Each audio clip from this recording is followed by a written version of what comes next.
मेरे भाई बहन, आप लोगों को मेरा जय श्री राधे, जय श्री कृष्ण। श्रीमद् भागवत महापुराण के प्रथम स्कंद के 11वें भाग में हम पुनः आपके सामने प्रस्तुत हुए हैं। अर्जुन भगवान को अपना सारथी बना करके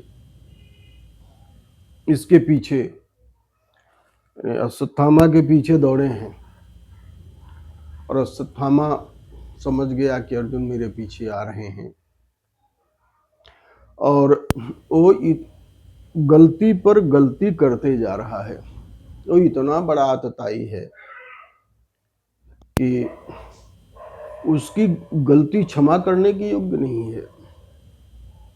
उसने दौड़ के जाते हुए और भाग रहा है और उसको लग रहा है कि अपने प्राण बचाना है, तो भगवान शंकर के त्रिशूल से डरकर भगवान सूर्य जैसे भागे थे, वैसे ही वह अर्जुन के डर से भागता रहा। भागते भागते वो दौड़ रहा था और इसमें जो भगवान रुद्र के त्रिशूल और सूर्य के भागने की जो बात है, वो कथा ऐसे है कि भगवान भोलेनाथ का एक भक्त था, उसका नाम था विद्युन्माली। वो दैत्य था, भगवान का बड़ा भक्त था भोलेनाथ का। तो जब भगवान सूर्य ने उसको हरा दिया तो भगवान रुद्र बड़े क्रोधित हुए और वो त्रिशूल लेकर के भगवान सूर्य के पीछे पीछे दौड़े और भगवान सूर्य इस धरती पर, इस धराधाम में, काशी में आकर के गिरे। इसी से उनका एक नाम लोलार्क हुआ।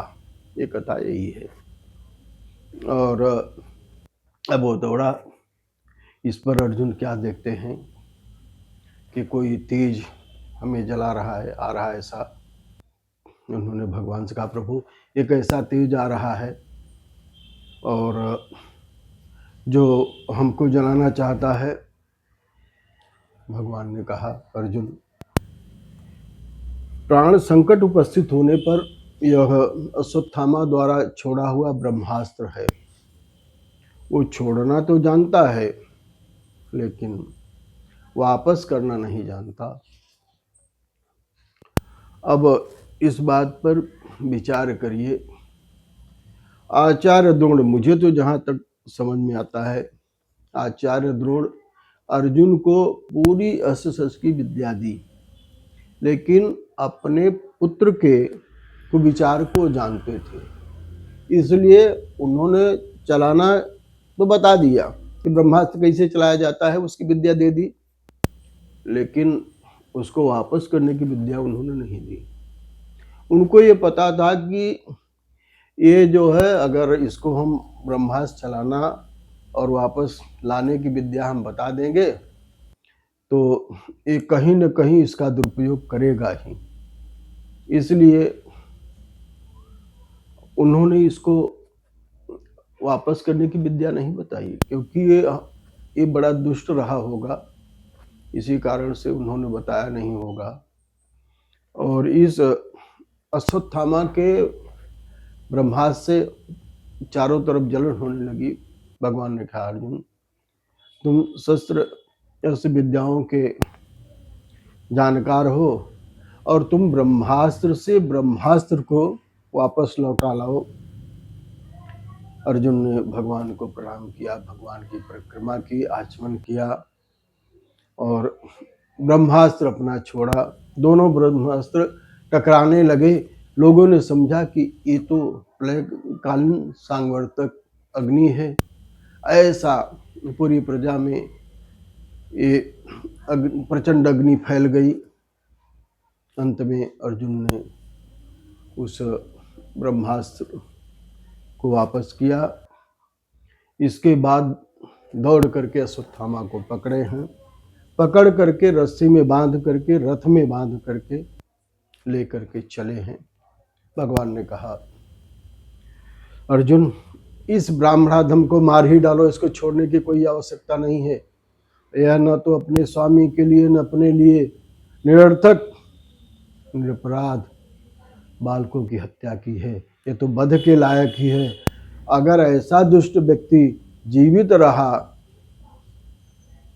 तो ये समझ लो वो गलती पर गलती करते ही रहेगा।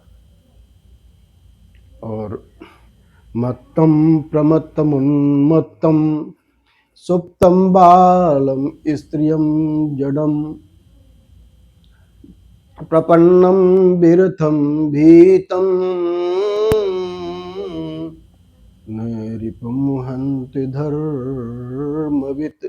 जो धर्मवेत्ता पुरुष है वो कम बुद्धि वाले उन्मत्त पागल, जो जड़ हैं, जो सोए हुए हैं, जो बालक है, स्त्री है, और जो शरण में आ गया है, जिसका रथ टूट गया है और जो भयभीत है, ऐसे लोगों पर भी जो शत्रु ही क्यों न हो उस पर उसका वध वो नहीं करते। और ये तो निरपराध बालकों का हत्यारा है, इसलिए इसको यहीं मार डालो। और तुमने तो द्रौपदी से प्रतिज्ञा भी की है कि उस ब्राह्मणाधम को मैं मार करके लाऊंगा और उसके सिर पर तुम पैर रख करके स्नान करोगी।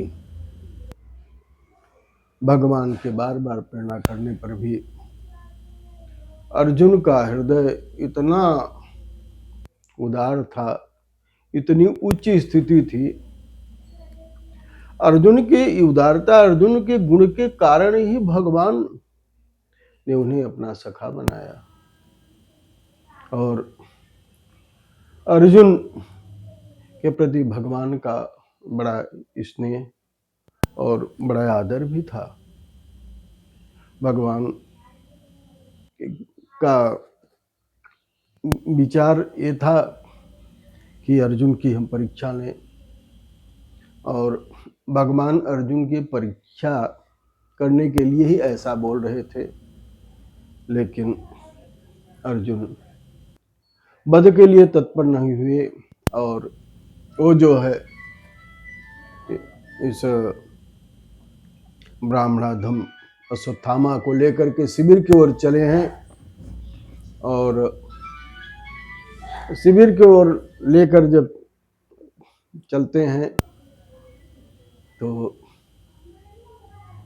माता द्रौपदी शोक से व्याकुल हैं, और उन्होंने गुरुपुत्र को देखा तो था हृतम पशु वत पाशबध्य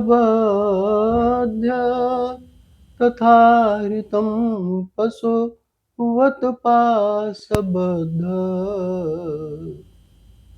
मवांग मुखम कर्म जुगुप्सिते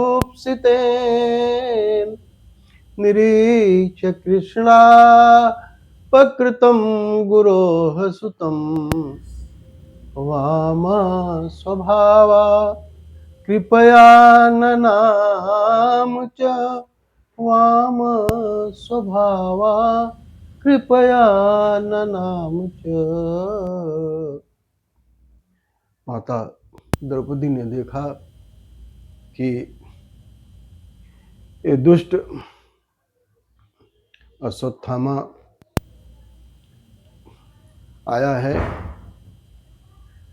तो इस दुष्ट अश्वत्थामा के प्रति भी मैंने देखा कि दुष्ट अश्वत्थामा अर्जुन के द्वारा बांध कर लाया गया है तो दुष्ट है, लेकिन माता द्रौपदी के मन में उसकी दुष्टता से कोई बैर भाव उनके प्रति उसके प्रति नहीं जागा, क्योंकि माँ द्रौपदी का बड़ा उदार हृदय है। इसीलिए भगवान द्रौपदी के साथ सदैव खड़े रहे। भगवान की बड़ी करुणा, बड़ी कृपा, बड़ा स्नेह द्रौपदी के साथ था। माँ द्रौपदी ने जब भी पुकारा मेरे श्याम सुंदर, मेरे गोविंद, माँ द्रौपदी के पास हमेशा उनकी रक्षा करने के लिए आए। उसका कारण यही था कि द्रौपदी की महानता, माँ द्रौपदी में इतने महान गुण थे कि जिसने 5-5 पुत्रों की हत्या की है, उस दुराचारी, उस दुष्ट को देखने पर भी उनके हृदय में कोई उसके प्रति गलत भाव नहीं आया। उन्होंने कहा, वाच चासहन्त्यस्य बन्धनानैनं सते मुच्यतां मे स ब्राह्मणो नितराम गुरु। उन्होंने देखा, कहा कि इसको जो है अर्जुन आप छोड़ दो। ब्राह्मण तो जन्म से ही गुरु है और इसका वध मत करो। इसकी माता इसी के प्रेम पास में बंध करके अपने पति का अनुगमन नहीं की, यही उसका सहारा है। इसको छोड़ दो और इसके मारने से मेरे 5 पुत्र वापस नहीं हो जाएंगे, और इसको छोड़ दो। महाराज युधिष्ठिर ने भी द्रौपदी के वचन का अनुमोदन किया। भीम ने तो कहा, अगर तुम लोग नहीं मारोगे तो मैं इसको मार डालूंगा। और नकुल सहदेव ने भी माता द्रौपदी के बात का समर्थन किया और सब लोग जो है माता द्रौपदी के बात से बहुत प्रभावित हुए। और अब शेष कथा अगले अंक में। तब तक के लिए जय श्री राधे, जय श्री कृष्ण। और मेरे भाई बहन, यदि आप लोगों ने चैनल को सब्सक्राइब, लाइक और शेयर नहीं किया है तो सब्सक्राइब, लाइक और शेयर कृपया करें। और भागवत संबंधी किसी भी जानकारी के लिए मेरे नंबर 9827980269 पर संपर्क कर सकते हैं। पुनश्च जय श्री राधे, जय श्री कृष्ण।